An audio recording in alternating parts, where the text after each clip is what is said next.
Hi, Marcel, the Wood Butcher, and yes, a former United States Marine, OV-10A Bronco plane captain and line mechanic.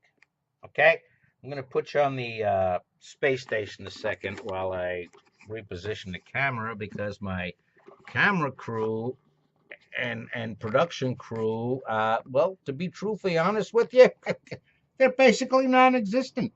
Okay, it's just me. I'm a one-man show.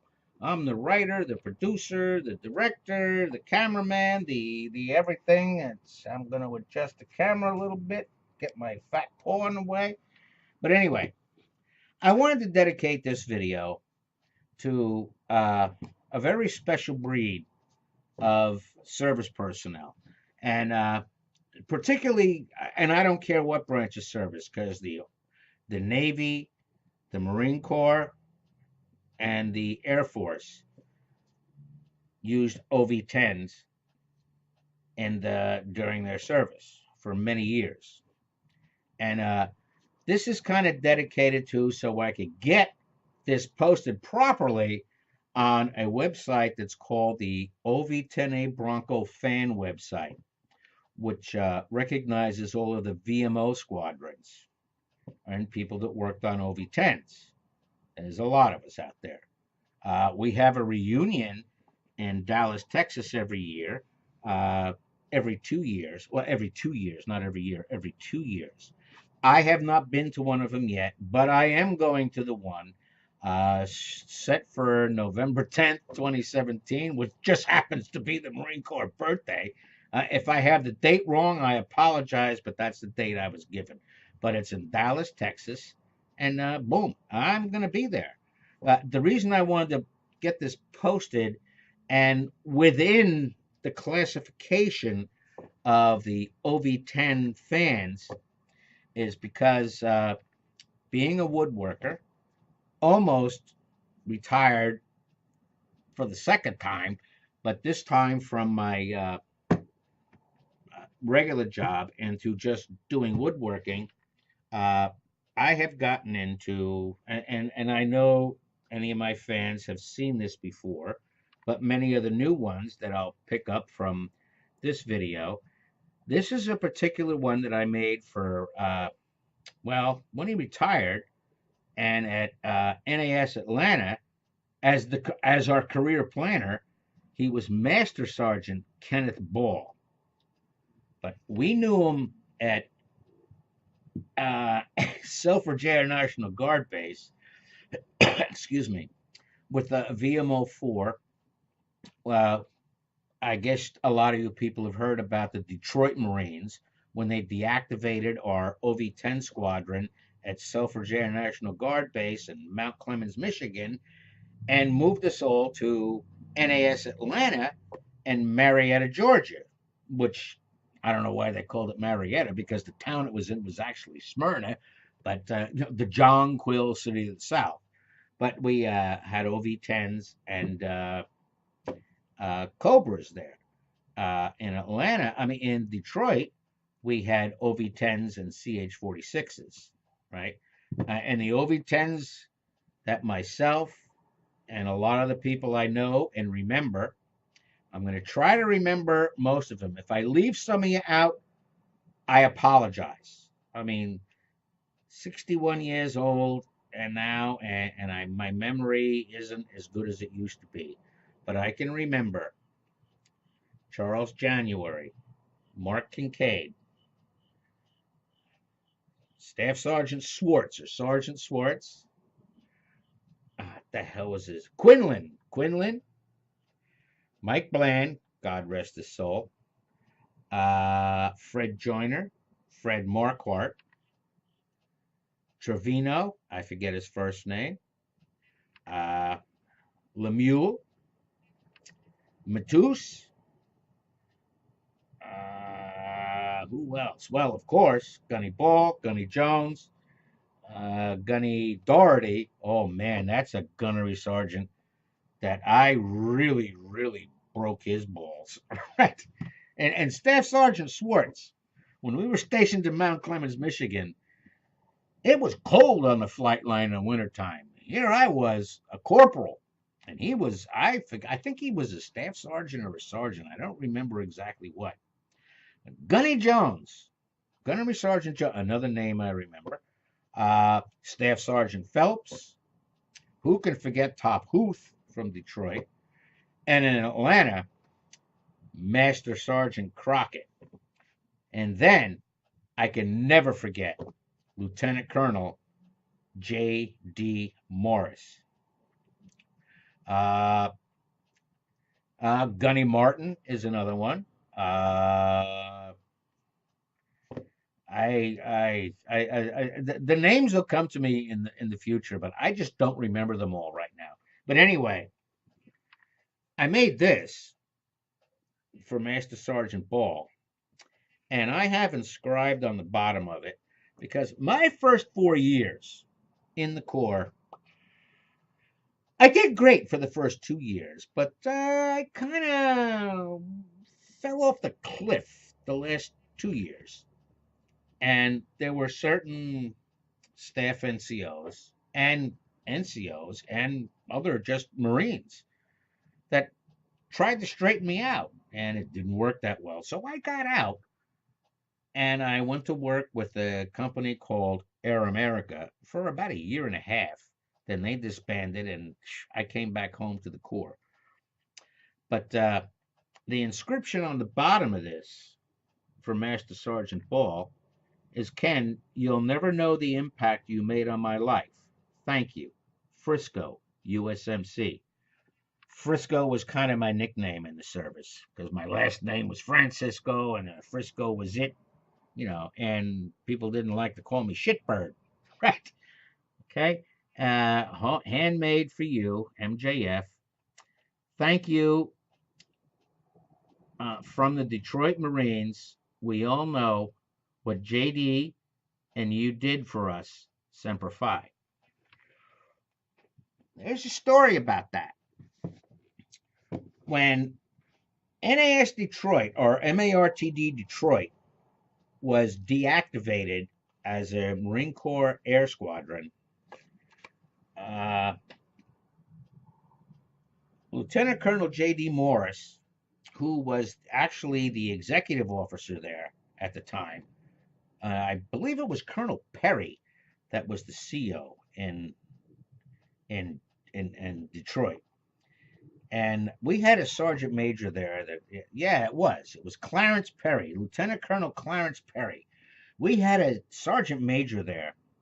I can't remember his name, but he was a prick. He was a grunt. As a sergeant major stationed in the air wing, he didn't even know that, we don't fix aircraft in a garage. We fix them in a hangar. He always referred to it as, and you Marines working down there in my garage. In my garage. Okay, the garage. So one day a handful of us went outside the hangar, took some black spray paint, and painted on the side of the hangar in good sized letters, Clarence's Garage, open 24 hours a day, no cover charge, no deposits required. You need it fixed, bring it in, you'll have it in a couple hours. Well, the Sergeant Major didn't like that, but that's a long story short, but that's just one of our, what do you call them, the war stories or beard telling stories, whatever. But anyway, I am willing to make, and I'm trying to find whatever patches or stickers I can for OV-10 Broncos, and I am willing to make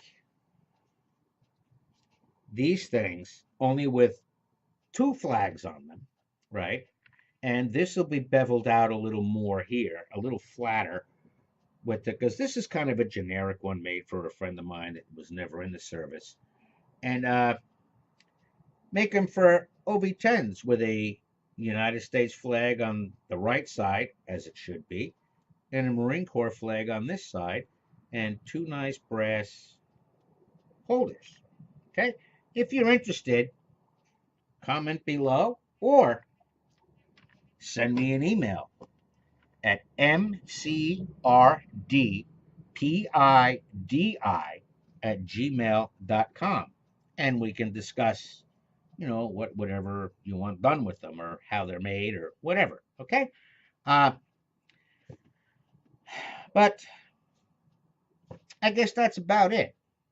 Uh, I have a lot of photos from the service, and a couple of months ago, I went through because all my photos were in one big box. I mean, I had them mashed together from family, grade school, high school, elementary school, military, firefighting, and afterwards, and stuff like that. And what I started doing a couple of months ago is don't tell the post office I did this either. So I went to the post office and I got these. Oh, this is back when the post office was giving you the flat rate boxes for free, and I got a crap load of the square ones, about 6 inches by 6 inches, and I laid six of them out on the floor, and I wrote with a Sharpie pen, a family, right down the line, and started just going through that shoebox, taking photos. That box, this box, that box, this box, this box, that box. Now all I got to do is sift through them again to see what I really got, and I'd be glad to post any of them just for you guys. But anyway, that's all I wanted to say. Is you want a custom handmade business card holder that is pretty much on the caliber of this, but I can't promise all of these fixtures because these I actually found for sale at a garage sale, right? Is a USMC calendar that had all the collectible figurines on it, right? Uh, 12 of them to be exact. And this is another one of them. And you can see that it has the month on there that it was for, March. But I loved the bulldog, right? And there's little defects there where, like, the very tip of the tail might be broken off, but you know what? A little gray primer paint, you never notice. But I painstakingly pull the month things out, fill the holes, and repaint them and mount them. What I'm desperately looking for now are any stickers or patches.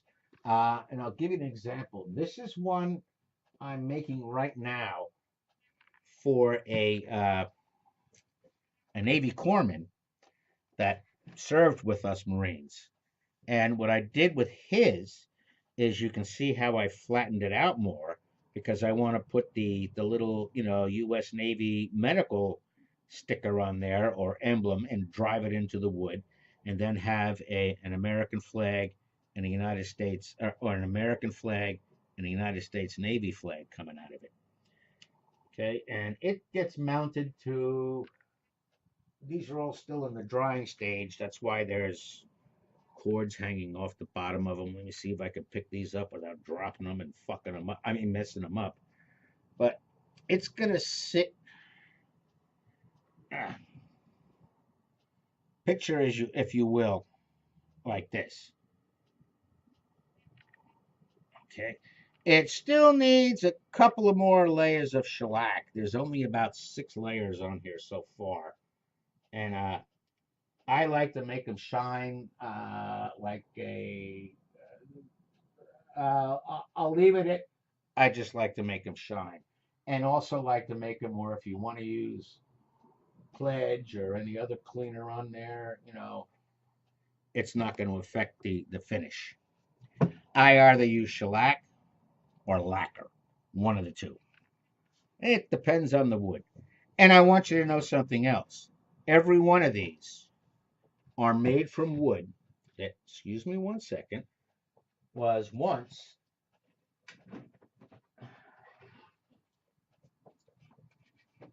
looking like this.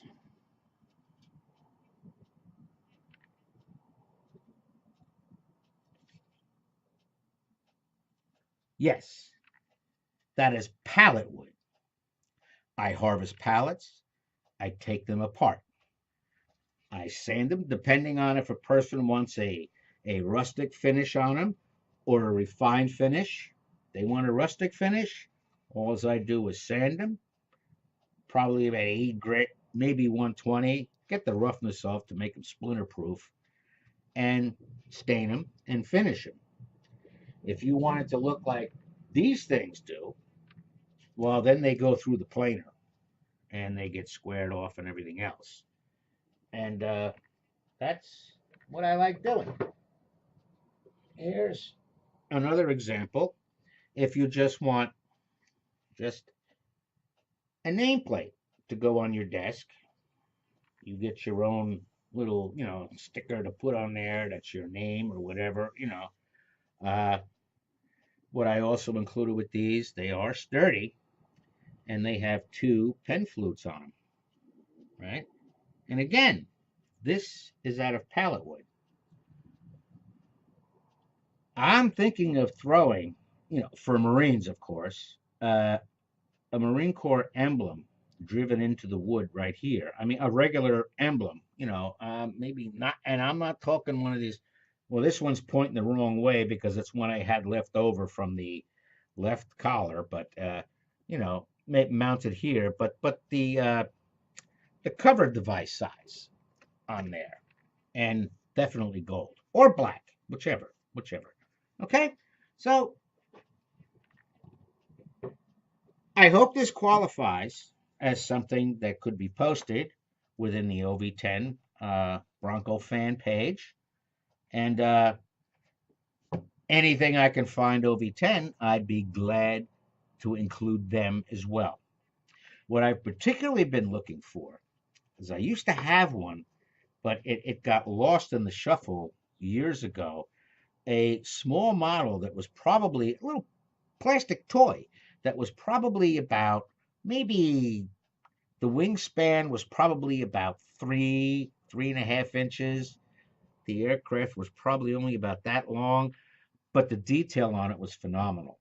If I could ever find these things again, I'd love to put them on a little pedestal, kind of on an angle, and proudly show the OV-10s as well. If anybody can help me to find those, please leave me a comment down below or email me at mcrdpidi@gmail.com. There ain't a Marine in the world that isn't going to know what those letters actually stand for. Okay? So if you like this, subscribe. If you don't, that's okay too, but I wish you would. Or leave some comments downstairs. Okay? So for right now, this is Marcel, United States Marine, retired, gunnery sergeant, retired, saying, protect your eyes, protect your lungs, protect your ears, and don't ever forget about these guys when you're working with a saw or a router. And thank you for your service and welcome home. Semper Fi.